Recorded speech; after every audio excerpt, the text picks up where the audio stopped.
Twin flame एक ऐसा relationship है, एक ऐसा रोमांटिक रिलेशनशिप है जो इस दुनिया में शायद सबसे दर्दनाक है। हर किसी का ट्विन फ्लेम होता है क्या? हर एक का ट्विन फ्लेम नहीं होता। कैसे ये मिलते हैं? अगर आपका ट्विन फ्लेम होगा तो वो आपसे खुद ही आके मिलेगा या आप उससे खुद ही मिलोगे। तो क्या वो जब समय आएगा तभी आपको मिलेगा? वो एक ऐसा इमोशन, एक ऐसी अट्रैक्शन है जिसको हम चाह के भी रोक नहीं सकते। तो क्या ये दोनों एक दूसरे के लिए बहुत ही तड़प, जिसे हम कहते हैं डेस्परेशन, जिसे हम कहते रहती है? बहुत तड़प। यानी कि ट्विन फ्लेम सुनने में तो ऐसा लगता है कि ये एक दूसरे के लिए बने हो। बहुत पेनफुल होता है ट्विन फ्लेम का रिलेशनशिप। और ट्विन फ्लेम का मतलब होता है कि एक आत्मा ने अपने आप को दो हिस्सों में बांट लिया है। ट्विन फ्लेम का आपके साथ कोई पर्पस नहीं है, मैं इस तरह से समझूं। और सोलमेट में आप मिलते हैं क्योंकि आपका एक पर्पस होता है। हाँ, उसमें भी पर्पस होता है। उसमें पर्पस ये होता है कि एक दूसरे से हमें कुछ सीखना। तो क्या ये ट्विन फ्लेम्स या सोलमेट्स, क्या मैं समझूं? Twin flames. ओके। ऐसा क्रिएट करें जो आज तक दुनिया ने ना देखा, वो ट्विन फ्लेम की निशानी है।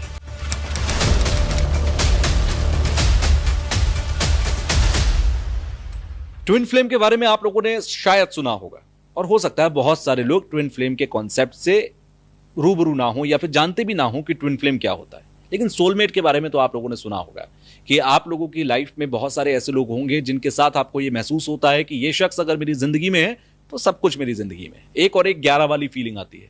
लेकिन ट्विन फ्लेम को जब आप जानेंगे, इस कॉन्सेप्ट को आप जब पढ़ेंगे या समझेंगे या आज के पॉडकास्ट में सुनेंगे, तो आपको ये महसूस होगा, नहीं, सोलमेट से भी ज्यादा कोई अपना होता है तो वो होता है ट्विन फ्लेम। लेकिन क्या ये सबका होता है इस दुनिया में या नहीं होता?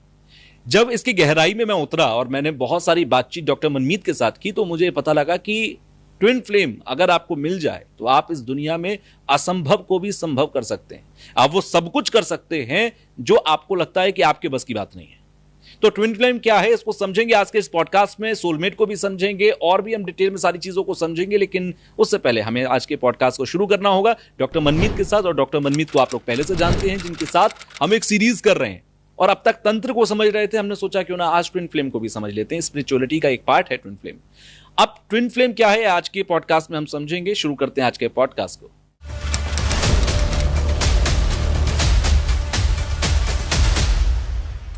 हेलो मनमीत जी, कैसे हैं आप? हाय तुषार। आज मैं एक बड़े ही इंटरेस्टिंग टॉपिक पे बात करूंगा, और ये इंटरेस्टिंग टॉपिक बेसिकली हमारे पॉडकास्ट के जो व्यूअर्स हैं उन्हीं ने ही अपने कमेंट बॉक्स में हमें सजेस्ट किया। और एक कमेंट मैंने पढ़ा था ट्विन फ्लेम के बारे में। उन्होंने कहा कि कभी सर ट्विन फ्लेम पर बात करिएगा।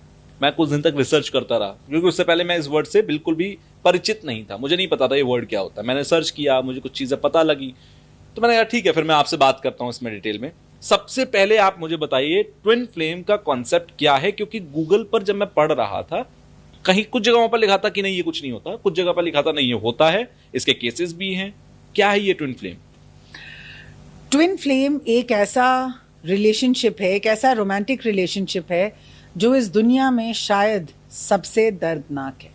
दर्दनाक है, बहुत पेनफुल होता है ट्विन फ्लेम का रिलेशनशिप। और ट्विन फ्लेम का मतलब होता है कि एक आत्मा ने अपने आप को दो हिस्सों में बांट लिया है।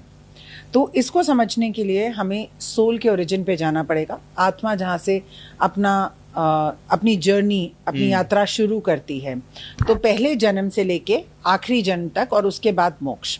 तो क्या होता है कि पहले जन्म में कुछ आत्माएं ऐसी होती हैं जो ये सोचती हैं, अभी मैं वर्ड सोल यूज करूंगी, आत्मा थोड़ा घोस्ट की तरह लगता है। तो एक सोल ये सोचता है कि मैं अच्छा, अगर 50 लाइफ टाइम्स हैं तो 50 के 50 जीने पड़ेंगे, सारे लेसन सीखने पड़ेंगे।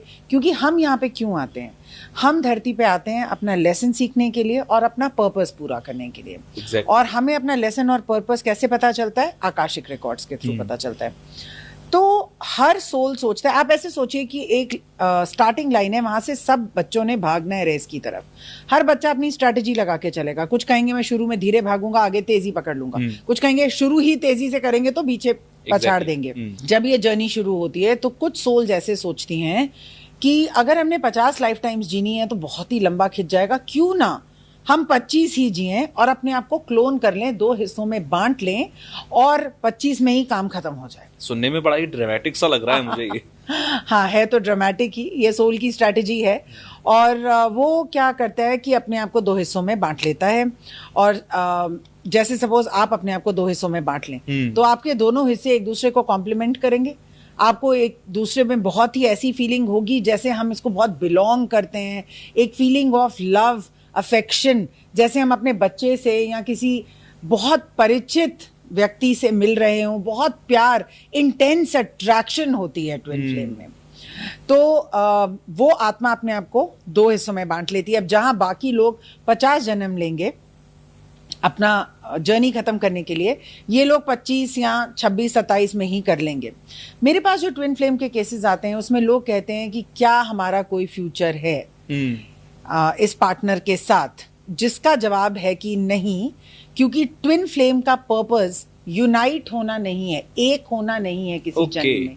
जब उनकी आत्मा की जर्नी खत्म होगी तो ये आत्मा जो है आपस में ये दोनों पार्ट्स वापस मिलेंगे। यानी कि ट्विन फ्लेम सुनने में तो ऐसा लगता है कि ये एक दूसरे के लिए बने हो, लेकिन आपका ये कहना है कि नहीं, ये मिलते ही नहीं है क्योंकि इनका पर्पस ही अलग रहना है। मिलते तो हैं, प्यार भी बहुत होता है, और लेकिन एक नहीं हो पाते, शादी नहीं हो पाती।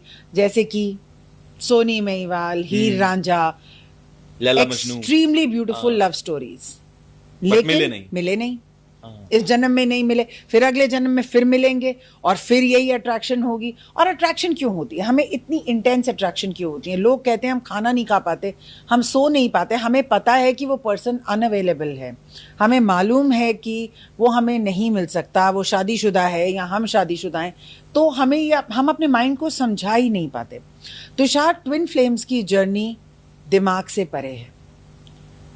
वो एक ऐसा इमोशन, एक ऐसी अट्रैक्शन है जिसको हम